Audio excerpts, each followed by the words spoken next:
You're listening to Girls Can Tell. Here's your host, Trent Erickson. Tall, opinionated, slightly over it. So, I'm back on the apps. And surprise, it's the exact kind of special hell I left a while back. The people who are interested in me, I'm not interested in. The people I'm interested in never seem to know I even exist. I send out well-placed likes, maybe a thoughtful comment that shows I actually read their profile, and silence. Meanwhile, the people I do match with feel like they swiped right by accident and are now trying to figure out how to quietly back away. And I tell myself this story. The women I'm into are buried in likes.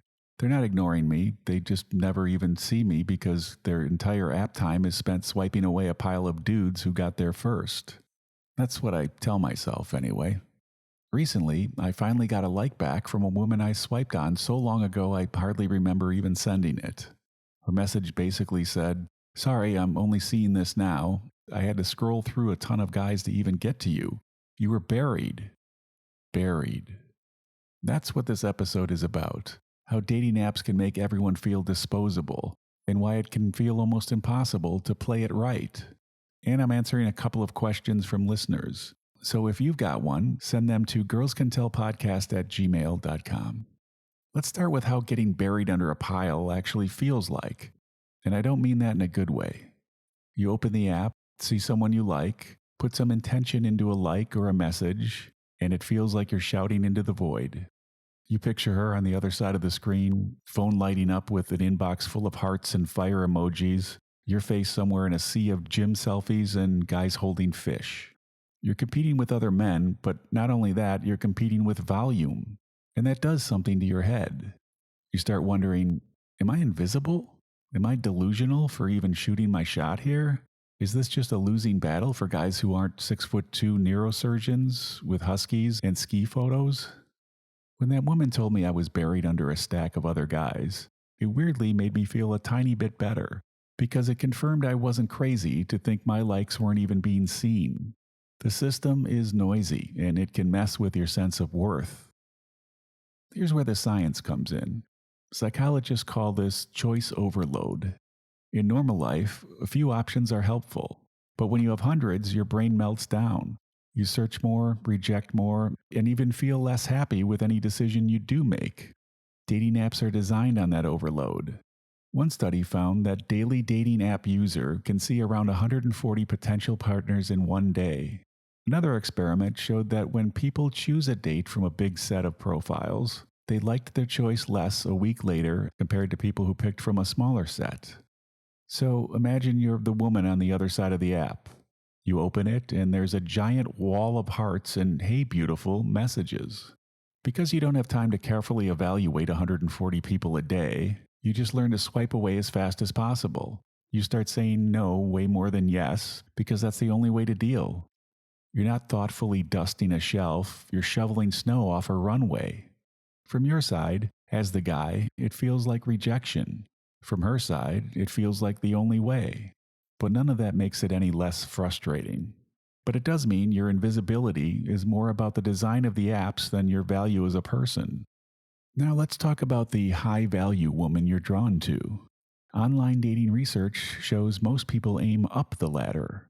On average, men and women reach out to partners about 25% more desirable than themselves, based on how many messages those people get from everyone else. So the people at the top aren't just getting a few extra likes, they're getting a shit ton more. That woman you see as attractive, put together, smart, with a great profile? You're not the only one who thinks that. She sits in the part of the app where everyone is reaching. So while you're thinking maybe we'd be a good fit, 52 other guys that hour are thinking the same thing. This also helps to explain the two text and disappear pattern we often see. You match, she replies, you respond, maybe there's a little something, and then nothing. You think about what you said, wondering what went wrong. Meanwhile, on her screen, she's juggling 10 conversations, 3 new matches, and a full life offline. Then when something shinier or easier pops up, or she just gets tired, your conversation loses momentum. It feels personal, but it's probably just math and exhaustion. When there's always another option, one swipe away, no single person feels urgent. There's another part of this that makes the whole thing feel unwinnable. On dating apps, you can't just talk to one person at a time. You'd be an idiot to do that. Statistically, 90 to 98% of matches are going to vanish, flake, or quietly fade out. So if you only focus on one and she disappears after 2 messages, you're back to 0. During that time, the 5 other matches you weren't talking to have gone cold because you didn't respond in time. So you end up doing what everyone does: portfolio dating. You juggle multiple conversations at once because math and common sense say you have to. You're half invested in 5 people instead of fully invested in one. That creates a new problem. You can't put your whole self into any of them. You're trying to remember who likes hiking, who has a dog, who hates small talk, who lives by the train, and what you already told which person so you don't repeat your own stories like a psychopath. Nothing feels natural. It feels like customer service. Last week, I was texting 3 different women at the same time. One asked me what I was doing this weekend. I almost asked her the same question back, but had to go through our text to see if she had already told me, or if that was another one because I couldn't remember who told me what.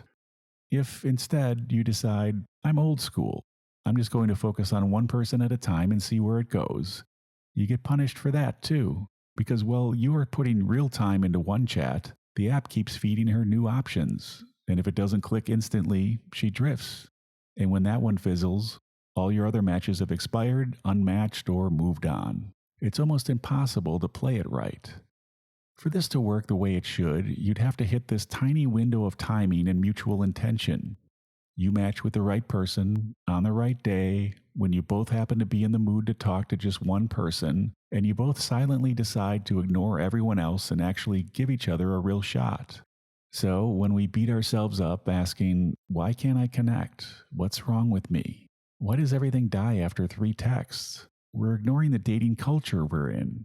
The apps are built for volume and spinning plates, not deep connections and focus on one person. No wonder nobody feels special. This wastes time and changes your level of investment. When enough conversations die mid-sentence, you stop bringing your whole effort. You shorten your messages and stop asking real thoughtful questions. You get more sarcastic, more detached, more, we'll see.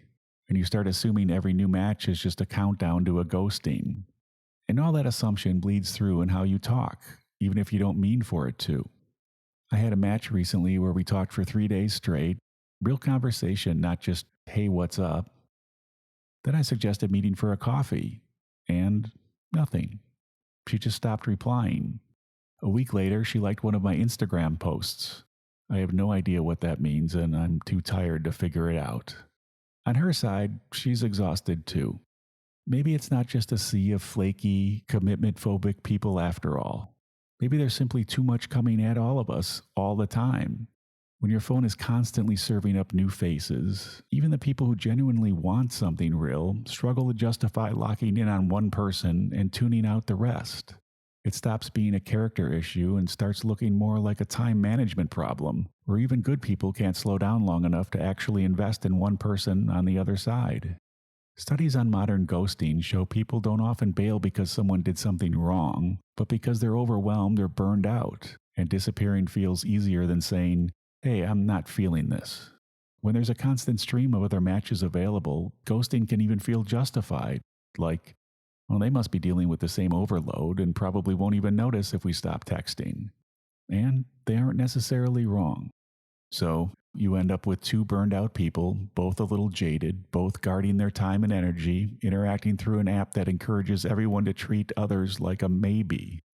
This is the part where podcasts usually pivot into 10 hacks to beat the algorithm. That's not this podcast. But there are ways to protect your sanity a bit. One is to limit your choices. Studies have shown that smaller sets of options lead to more satisfaction and fewer takebacks.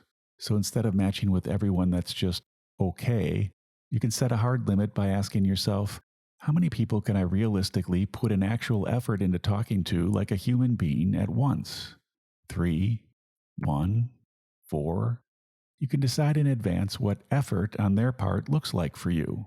If someone can't reply with more than 1-word answers or disappears and comes back whenever they're bored, Don't keep them in the rotation. Clearly, they're just not invested, so you aren't exactly hurting their feelings if you drop them. Most importantly, treat apps simply as introductions. You're just trying to see if there's overlap between your life and someone else's attention span. All right, before I wrap this up, I'm bringing back something I used to do in early episodes, answering listener questions.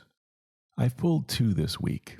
The first is from Cassandra in Long Beach, who says, I matched with someone a couple of months ago, never messaged him, and now I'm wondering if it's weird to reach out. Would you find that creepy or desperate? Not creepy, just late. Here's the thing. If he's still on the app and you're still interested, send the message. Worst case, he doesn't respond. Best case, he says, oh, hey, I forgot we matched. And you start a conversation. Here's what I'd actually do. Don't apologize for the delay or make it weird. Don't say, sorry, I never messaged. Just message him like you would have 2 months ago. Hey, I saw you're into something from his profile. Have you tried this? If he's interested, he'll respond. If he's not, he won't. But either way, what's the worst that could happen? He probably won't even remember he matched with you in the first place. The only way it gets creepy is if you over-explain or act like you've been thinking about him the whole time. You matched, you didn't talk, now you're talking, that's it. Send it, see what happens. And this one's from Allie in Dallas. I'm dating someone for 6 weeks and things are going well, but I have kids. When do I introduce them to him? I don't want to wait too long, but I also don't want to bring someone into their lives who might not stick around. Well, this kind of depends on the age of the kids and what kind of relationship you have with them. But let's assume they're over the age of 10 and you treat them like a 10-year-old.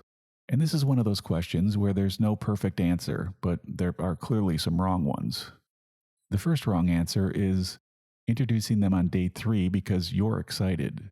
And the second wrong answer is waiting a full year because you're terrified of screwing up your kids. Here's what I'd think about it. How serious is this? Not do I like them, but can I actually see this going somewhere real? If you're still in the we'll see phase, don't introduce them yet. Your kids don't need to meet every yahoo you're casually dating. That's just common sense.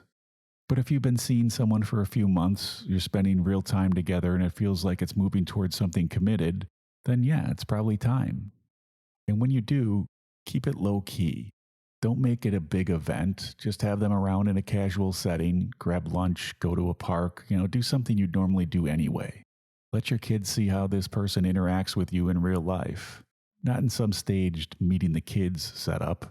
That'll only make everyone act unnatural and be uncomfortable. I mean, the guy might be uncomfortable in any setting, but there's no reason for everyone to be. One more thing. Talk to the person you're dating first. Make sure they're ready for that step too, because once your kids are involved, the stakes change for everyone and the dynamics of the relationship might be different.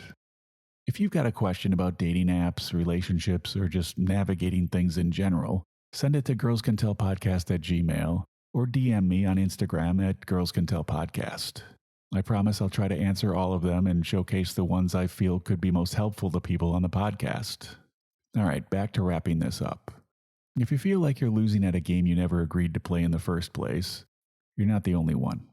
The system encourages hedging, constant swiping, and disposable conversations.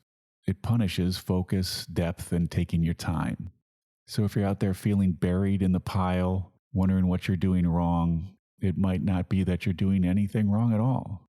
It just might be that you're a human being in an app built to keep everyone looking for the next better or easier thing. The goal isn't to crush it on the apps. The goal is to stay human long enough that when the right person does manage to see through the noise, you're still willing to show up as yourself, not just another tired profile in someone else's stack. There are so many people out there looking for the same thing we are. Something real, something that lasts, something that gets started in the first place. You see them everywhere in the forums and comments, all saying they're tired of the BS on the apps. With that many people wanting the same thing, it should be easy. And the fact that it isn't tells you how broken the system really is.